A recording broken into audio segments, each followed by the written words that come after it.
Greetings, I'm your host, Dr. Wolfula. In this video, I'm finally going to be covering Sinners, the latest film from writer-director Ryan Coogler and starring frequent Coogler collaborator Michael B. Jordan in a dual role. You twins?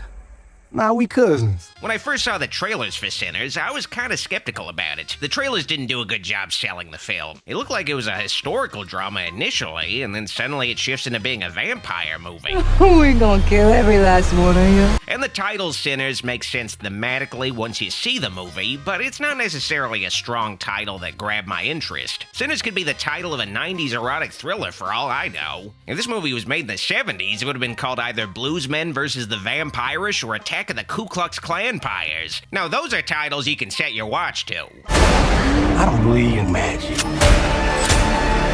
Ghosts, demons.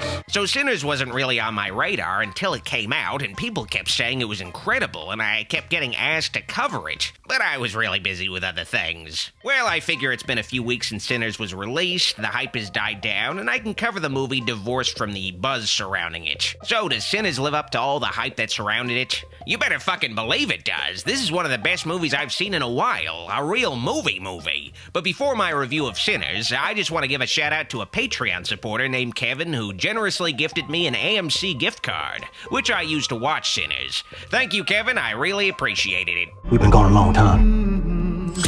We back now. Sinners tells the story of the Smokestack twins, Smoke, played by Michael B. Jordan, and Stack, played by Michael B. Jordan, who returned to their home of Clarksdale, Mississippi in 1932 to open up a juke joint paid for using money stolen from their previous employers in Chicago tied to the Capone crime family. Listen here, this ain't no house party. Casting the lead of a film to play two identical characters is a ballsy move. The only thing that really differentiates the Smokestack twins initially is the color scheme of their wardrobes, a very DuckTales-esque approach. But it becomes clear that the twins, despite being inseparable, have lived lives separate from each other. Stack is a shrewd businessman looking to get ahead in a world where the deck is stacked against him. He is a spurned former lover in the form of Mary, played by Haley Steinfeld, who, while passing for white, feels resentment not being truly accepted or even acknowledged by Stack, who cruelly abandoned her. You want some? Of the twins, Smoke is much more empathetic. He's willing to take a hit on his business to engender goodwill within the community, and when some fellas try to rob Smoke, he shoots them without hesitation, but pays for their patch-up job. Smoke also has an estranged lover in the form of his wife Annie, a conjure woman that Smoke tries to reunite with in the wake of a miscarriage Annie had. Where Stack tries to resist being tied down, Smoke finally wants to embrace his old life and be a better man, making Smoke more the hero of the duo, but even with his positive traits, Smoke is still more a sinner than a saint, but he's willing to put in the work to follow a better path than his brother, atoning for his past sins ultimately. That ain't your brother. The movie takes its time really setting Smoke and Stack apart, but yeah, they're a mirror image of one another, which works to illustrate the dichotomy of our good and darker sides. Visually, they're the same man leaning on different sides of the spectrum of morality, and Coogler puts the work in the first scene to visually establish Jordan playing two separate dudes, not so subtly calling attention to this by having the twins casually exchange objects between each other in their first scene, because most viewers going in are going to know Michael B. Jordan is one guy. So Coogler realizes that he actively needs to show the two Jordans physically interacting to make the audience suspend their disbelief, because otherwise, the twin effect would come off as cheap or like something out of a comedy. Though, admittedly, in some dialogue-heavy scenes between Jordan and himself, it did sort of feel like a scene from an Austin Powers movie where Powers and Dr. Evil have to be in one shot together. You're just in time.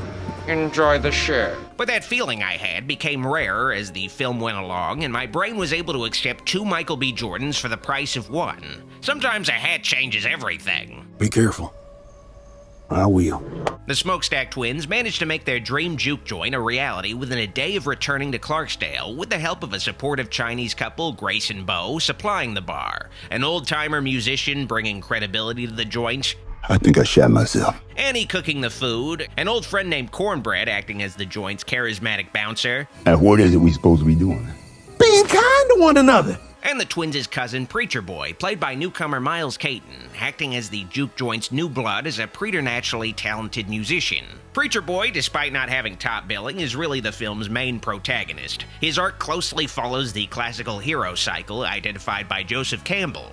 You keep dancing with the devil. One day he's gonna follow you home. As his name implies, Preacher Boy's father is a preacher who disapproves of blues music and the kind of debauchery that takes place within a juke joint. But Preacher Boy chooses to follow his dreams as a musician, joining in on the sinning. Somebody take me.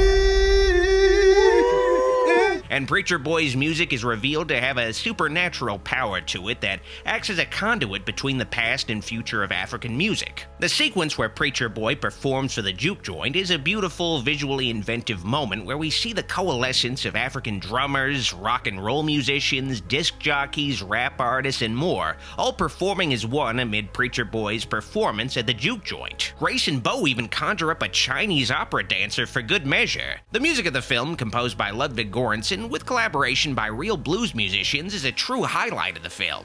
It can conjure spirits from the past and the future. These time-traveling performers aren't literally there, but the power of their rich heritage is felt spiritually within the juke joint on that night, and this power attracts an immortal evil. It's admittedly only slightly like Dr. Sleep. Don't cry. It's all better now. Yeah, it takes a while for the movie to get to its bloody, pulpy elements and really bring them to the forefront, but Sinners is a vampire movie. Yet the central narrative was so engaging to me that I didn't really find myself questioning, when are they gonna get to the vampires? Essentially, an Irish vampire named Remick eludes destruction by a group of Native American cowboy Van Helsings, and Remick adds a Ku Klux Klan couple to his ranks as vampires, and the power of Preacher Boy's music draws Remick's vampiric clan to the juke joint, as Remick looks to add Preacher Boy to the vampiric thrall, so Remick can use Preacher Boy's musical power to resurrect Remick's fallen vampiric community. What the hell going on? Oh, we heard tale of a party.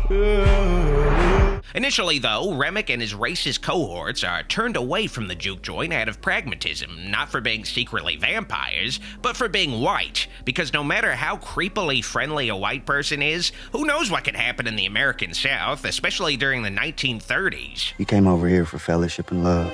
I saw Sinners at a theater in Ocoee, Florida, the site of one of the worst massacres in history, where the city's entire African-American community was violently uprooted from the town just so they wouldn't be able to vote that day. This is the especially scary time that Sinners takes place in, so the characters in Sinners are totally justified not trusting white people. They want to have a good time at their juke joint without fear of getting lynched. So of course Remick and his vampires aren't welcome at the juke joint, and that means they have to be a bit more creative getting inside. Don't need no saving.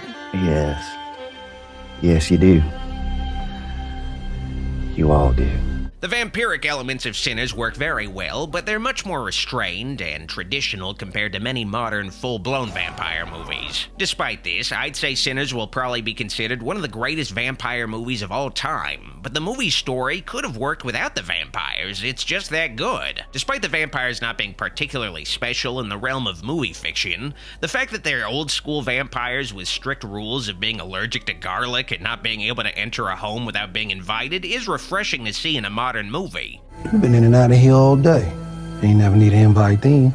Embracing some of the goofier elements of vampire myth, but these vampires also have a sort of hive mind. They have a psychic link, sharing the same memories to serve Remick's cause, but retaining their original personalities. The vampires ultimately serve as a metaphor. Becoming a vampire is a kind of slavery. The characters of Sinners are given the choice to join Remick's vampiric ranks, giving up their freedom to be protected, or face the local Ku Klux Klan planning to attack the juke joint at sunrise. This world already left you for dead.